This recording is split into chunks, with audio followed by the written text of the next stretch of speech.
Sons of the Forest, as you would expect, is quite a tough, challenging game, especially if you've never played the first one. So here's 5 things you should do absolutely first when you start up. Don't forget about Kelvin. It is possible that you could just leave him there and you can get another chance to get Kelvin once more. Every time you kill him, he can be resummoned every time you start up a new session.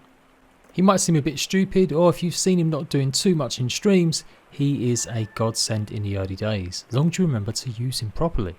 Your best bet is to use him to get yourself some food. Have him go and grab some fish and he'll dump a ton of them on the floor for you to either cook or eat raw. Of course, you can use him to go and get other stuff. He will start chopping trees down eventually, although it seems like at the beginning he can't actually do that himself, so you don't need to worry about trying to give him any kind of weapon or tool. That said, it does look like that will be a feature later on with certain things that you will be able to give him, but in the early stages Kelvin won't accept much.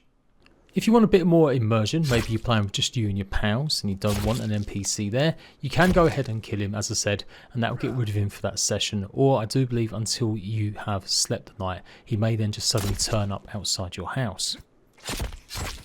He can be downed and can be rescued also before you end up killing him, just in case you've got a last minute change of heart.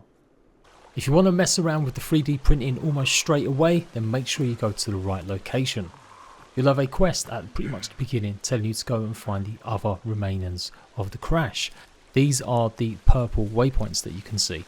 However, you want to make sure you go to a specific green circle to go and mess around with the 3D printer.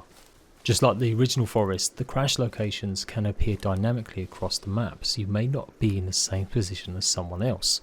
When I first loaded in the game, that's the closest circle to me was this cave, and I guess I got really lucky as this was where the 3D printer was. Shit, it's a building! Yes, Jade, a building. These are part of the underground bunkers that you can find across the map. It looks like, generally speaking, this is what you'll find at each one of the circles, some sort of bunker. What? Now, some may need to be dug up by using your shovel, others you'll be able to just gain access fairly easy. Hey, I've got printer resin, okay. I've got a 3D printer, nice. You'll be able to use the 3D printer to make yourself arrows, as well as a flask that can hold water, plus, more importantly, a mask, and that's the first thing that you should craft.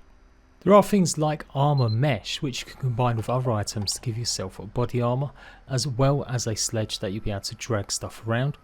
You should have enough of the resin that you'll find in this room to go ahead and craft at least one of each, maybe except for the sledge. But it is the mask that you really want to get hold of first. If you built too close to paths or just had some of the cannibals come by, you can quickly whip out the mask and it will make them pretty much walk on. Usually if there's 1 or 2 of them. If there's any more than that, then it might not be enough, especially if you've already been aggressive. Keep it held up and eventually they'll walk away, and as long as you're not aggressive, they'll go about their own business, heading over to their patrol route or whatever they were up to. This does not work on the muddies, this only works with the cannibals wearing the body parts. The muddies that you'll notice definitely are different, this will have no effect. Pretty soon you can go about your business and carry on. Not all the green circles are the same. As I said, some of them it looks like you may need to take further steps to get access to. I couldn't find anything of note here in terms of a cave, except for these surveyor machines or tripods, but it does look like this is one of the locations that you may need to go ahead and dig down or use explosives to gain access to. They're not all guaranteed to also have the 3D printers. This one here that I found has only a kitchen filled with supplies, but not a 3D printer. What they did have in common though was a door that you couldn't open unless you had a key card. The GPS tracker is good, but it doesn't actually list where north, south, east and west is. So here's the best explanation about where you should go. Even if you spawn in a different location to where I was, you should hopefully be able to get to the one which has got the 3D printer. You can see it's just directly northwest north here. The best way to describe it, especially if you've rotated your GPS, is look for the 3 purple indicators and then look for the green circle that's kind of in the middle of all of them. This is the place that has the 3D printer, as well as a place to save. Chat was desperate for me to cut some trees down, but I wanted to see what I could explore, and I'm so glad I did, because not only can you save here, you can also sleep too. There appears to be no enemies, and you could make it your temporary base in the first few days. Kelvin won't come down into these bunkers, so don't panic about him, just make sure you've left him up top, maybe gathering some resources.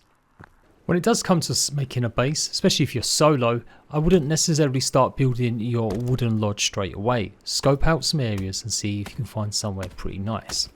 Hopefully by now, if you've gone and explored that particular area, you would have got yourself some tarpaulin, or maybe you would have come across some. If you did run into some enemies, you can find some at their camps, or in some of the chests, maybe scattered from the crash site.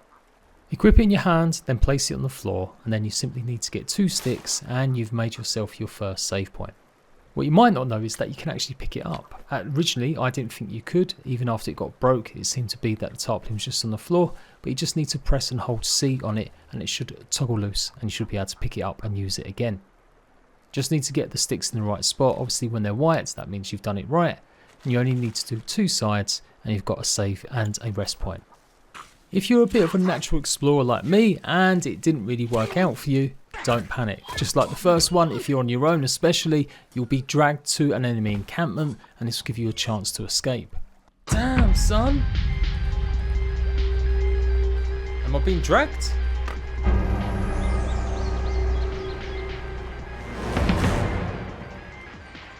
Shit, they're cooking me already! They need to make sure I am properly grilled because I don't want to be undercooked in any way, shape or form. Best thing to do when you've done this is don't forget to grab your bag. You'll find it usually in the middle. You can see it's bright orange with the indicator as this has got all your stuff in it. Also not advised to pick any more fights with any of these guys as you're still pretty low on health. So grab your bag and get the hell out of there. If you run away far enough, you should be able to get away from them pretty easily. If any of the muddies or other cannibals come close to you, you shouldn't always necessarily go and kill them. Now, some people gave me this advice in stream and I definitely took it the first few times. It does get to a point though where if you notice Kelvin's bloody or they're definitely stealing your items, you might want to think about defending yourself. I built myself a home pretty close to this lake. By the time I had a little cozy walk around the lake, the cannibals had left. And don't panic if you see Virginia. She's not going to be your friend straight away. You'll encounter her a bunch of times before she gets a little bit closer and is willing to come and be friends with you. As I said at the beginning, the main quest that you start with is to head to them purple locations to pick up or find more survivors. On my second beginning playthrough, I actually spawned in the mountain and it meant it was a bit more of a walk to the actual 3D printer. So I decided to go and check out the actual purple locator.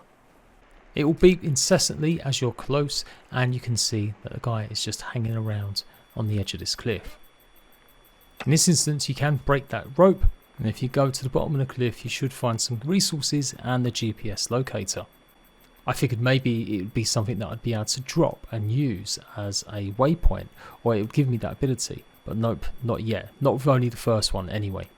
Looks like you're going to have to get all 3 before maybe revealing something more or it actually becomes useful. I'm sure you will be able to mark out stuff on the GPS eventually.